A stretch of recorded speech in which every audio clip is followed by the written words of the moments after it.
ಜೊತೆಗೆ ಈ ಬಲೂಚಿಸ್ತಾನ್ಗಳ ಹಾವಳಿ ಒಳಗಡೆಗೆ ವಿಪರೀತ ಆಗಿದೆ ಪಾಕಿಸ್ತಾನದಲ್ಲಿ. ನಮ್ದೊಂದು ಸಪರೇಟ್ ರಾಷ್ಟ್ರ ಮಾಡಿಕೊಡಿ ಪದೇ ಪದೇ ಕೇಳ್ತಾನೆ ಇದ್ದಾರೆ. ಒಂದು ಕಡೆಗೆ ಸೇನೆ ಮೇಲೆ ನಿರಂತರವಾದಂಥ ದಾಳಿ ನಡೀತಾ ಇದೆ, ಇನ್ನೊಂದು ಕಡೆಗೆ ಸ್ವಾತಂತ್ರ್ಯದ ಘೋಷಣೆ. ನಮ್ಮ ರಾಷ್ಟ್ರ ಸ್ವತಂತ್ರವಾಗಿದೆ ಬಲೂಚಿಸ್ತಾನ್ ಅಂತ ನಾಯಕರು ಘೋಷಣೆ ಮಾಡಿದ್ದಾರೆ. 1971ರಲ್ಲಿ ಬಾಂಗ್ಲಾದೇಶ, 2025ರಲ್ಲಿ ಬಲೂಚಿಸ್ತಾನವ. ಇದು ನಿಜವಾಗಲೂ ಪಾಕಿಸ್ತಾನವನ್ನು ದುರ್ಬಲಗೊಳಿಸಬೇಕು ಅಂತಂದರೆ ಇದೇ ಮಾರ್ಗ. ನೋಡಿ, ಬಲೂಚಿಸ್ತಾನ ಪಾಕಿಸ್ತಾನದ 4 ಪ್ರಾಂತ್ಯಗಳಲ್ಲಿ ಒಂದು ಅತ್ಯಂತ ದೊಡ್ಡ ಪ್ರಾಂತ್ಯ. ಅತ್ಯಂತ 47ರಲ್ಲೇ ಅವರು ಪ್ರತ್ಯೇಕ ದೇಶ ಅಂತ ಘೋಷಣೆ ಮಾಡ್ಕೊಂಡಿದ್ರು. ನಮ್ಮ ಭಾರತೀಯ ನಾಯಕರು ಮಾಡಿದಂಥ ತಪ್ಪಿದೆಯಲ್ಲ, ಆ ತಪ್ಪರಿಂದಾಗಿ ಎಡವಟ್ಟಾಯ್ತು ನೋಡಿ. ತಪ್ಪರಿಂದಾಗಿ ನಿಮ್ಮ ಜೊತೆ ನಾವಿರ್ತೀವಿ ಅನ್ನುವಂಥ ಮಾತನ್ನು ಹೇಳಿತ್ತು ಬಲೂಚಿಸ್ತಾನ. ಆದರೆ ಎಲ್ಲೋ ಒಂದು ಕಡೆಗೆ ಇಲ್ಲ, ಡೈರೆಕ್ಟ್ ಕಾಂಟ್ಯಾಕ್ಟರ್ ಅಲ್ಲ, ಅಲ್ಲಿಗೆ ಹೋಗೋದು ಬರೋದು ಕಷ್ಟ ಆಗುತ್ತೆ, ಅದಕ್ಕೋಸ್ಕರ ಬೇಡ ಅಂಥೇಳಿ ನಾವೇನೋ ಡಿಲೇ ಮಾಡಿ ಹಾಳು ಮಾಡಿಬಿಟ್ವಿ. ರೀ, ಇನ್ಮೇಲೆ ಮನೆ ಕೆಲ್ಸಕ್ಕೆ ಹೆಲ್ಪ್ ಮಾಡ್ಬೇಕು ನೀವು. ಯಾಕೆ ನಿಂಗೆ ಎಲ್ಲರ ಕೆಲಸ ಸಿಗ್ತಾ? ಕೆಲ್ಸನ ನೋವೇ, ನಾನೇ ಬಾಸ್ ಆಗ್ತೀನಿ. ಬಾಸ್? ಅದೇಗೆ? Boss will be the boss. ಅದ್ರ ಜೊತೆಗೆ ಈ ಮೌಂಟ್ ಬ್ಯಾಟನ್ ಜೊತೆ ಸೇರ್ಕೊಂಡು ಜಿನ್ನ ಕುತಂತ್ರವನ್ನು ಹೆಣೆದು ಹಂಗೂ ಹಿಂಗೂ ಮಾಡಿ ಸೇರಿಸ್ಕೊಂಡ್ಬಿಟ್ರು. ಯಾಕಂದರೆ ಗೊತ್ತಿದೆ, ಇಲ್ಲಿ ವಿಸ್ತೀರ್ಣ ಬಹಳ ದೊಡ್ಡದಿದು, ಜನಸಂಖ್ಯೆ ಬಹಳ ಚಿಕ್ಕದು. ಅದೇ ಸಮಸ್ಯೆ ಆಗಿರೋದು. ನಿರಂತರವಾಗಿ ಹೋರಾಟ ಮಾಡ್ತಾ ಇದ್ದಾರೆ.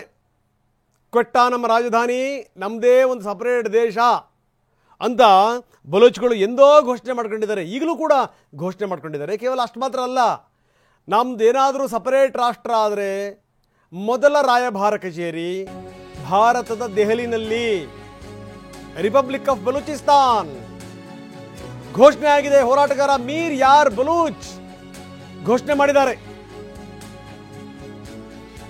ದೆಹಲಿಯಲ್ಲಿ ರಾಯಭಾರ ಕಚೇರಿಗೆ ಅನುಮತಿ ಕೊಡಿ ಅಂತ ಕೂಡ ಕೇಳ್ಕೊಂಡಿದ್ದಾರೆ.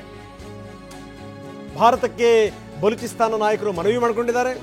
ಮುಂದೊಂದಲ್ಲ ಒಂದು ದಿವಸ ಇಲ್ಲಿ ರಾಯಭಾರ ಕಚೇರಿ ಆದರೂ ಕೂಡ ಅಚ್ಚರಿ ಇಲ್ಲ ನೋಡಿ, ಅವರದ್ದೇ ಆದಂಥ ಒಂದು ಪ್ರತ್ಯೇಕವಾದಂಥ ಧ್ವಜ, ಆ ಧ್ವಜವನ್ನು ಹಾರಿಸಿ ನೋಡಿ, ನಮ್ಮದೊಂದು ಸಪರೇಟ್ ರಾಷ್ಟ್ರ ರಿಪಬ್ಲಿಕ್ ಆಫ್ ಬಲೂಚಿಸ್ತಾನ್, ದಯವಿಟ್ಟು ನೀವು ಅನುಮತಿ ಕೊಡಿ ಇದಕ್ಕೆ ಅಂತ ಪ್ರತ್ಯೇಕ ರಾಷ್ಟ್ರ ಅಂತ ಘೋಷಣೆ ಮಾಡ್ಕೊಂಡಿದೆ ಬಲೂಚಿಸ್ತಾನ್. ಇದು ಪಾಕಿಸ್ತಾನವನ್ನು ಯುದ್ಧ ಮಾಡೋದು ಅಂತಂದರೆ ಶಸ್ತ್ರಾಸ್ತ್ರಗಳನ್ನೇ ಇಟ್ಕೊಂಡು ಯುದ್ಧ ಮಾಡೋದಲ್ಲ, ಬೇಕಾದಷ್ಟು ಯುದ್ಧಗಳಿದೆ. ಒಂದು ದರಿದ್ರ ರಾಷ್ಟ್ರದ ಮೇಲೆ ಯುದ್ಧ ಮಾಡೋದು ಅಂದ್ರೆ ಏನು, ಕತ್ತಿ ಹಿಡ್ಕೊಂಡು ಕೋವಿ ಹಿಡ್ಕೊಂಡೇ ಹೋಗಬೇಕಾ? ಒಳಗಿನ ಜನರಿಗೆ ಒಂದು ಚೂರು ಬೆಂಬಲ ಕೊಟ್ಬಿಟ್ರೆ ಸಾಕು, ಒಂದು ಸಣ್ಣ ಬೆಂಬಲ, ಅವರೇ ಅವರವರ ರುಂಡ ಚೆಂಡಾಡ್ಕೊಂಡ್ಬಿಡ್ತಾರೆ. ಪಾಕಿಸ್ತಾನದ ಆರ್ಮಿ ಮೇಲೆ ಮುಗಿ ಬೀಳ್ತಾರೆ, ಟ್ರೈನನ್ನೇ ಹೈಜಾಕ್ ಮಾಡ್ತಾರೆ, 100 ಜನರನ್ನು ಕೊಲ್ತಾರೆ.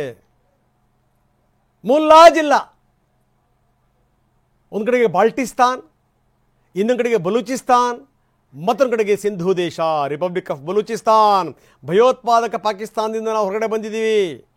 ಭಯೋತ್ಪಾದಕ ಪಾಕಿಸ್ತಾನದ ಪತನ ಸಮೀಪಿಸ್ತಾ ಇದೆ. ನಾವು ನಮ್ಮ ಸ್ವಾತಂತ್ರ್ಯವನ್ನು ಪಡ್ಕೊಂಡಿದ್ದೀವಿ. ದೆಹಲಿಯಲ್ಲಿ ಬಲೂಚಿಸ್ತಾನದ ರಾಯಭಾರ ಕಚೇರಿಯನ್ನು ನಾವು ಶುರು ಮಾಡ್ತಾ ಇದ್ದೀವಿ. ಇದು ಮೀರ್ ಯಾರ್ ಬಲೂಚ್ ಹೋರಾಟಗಾರ ಘೋಷಣೆ ಮಾಡ್ಕೊಂಡಿದ್ದಾರೆ. ಅವರ ಧ್ವಜ ನೋಡಿ, ಒಂದು ಕಡೆಗೆ ಕೆಂಪು, ಇನ್ನೊಂದು ಕಡೆಗೆ ಹಸಿರು, ಮತ್ತೊಂದು ಕಡೆಗೆ ನೀಲಿಯಲ್ಲಿ ಒಂದು ನಕ್ಷತ್ರ.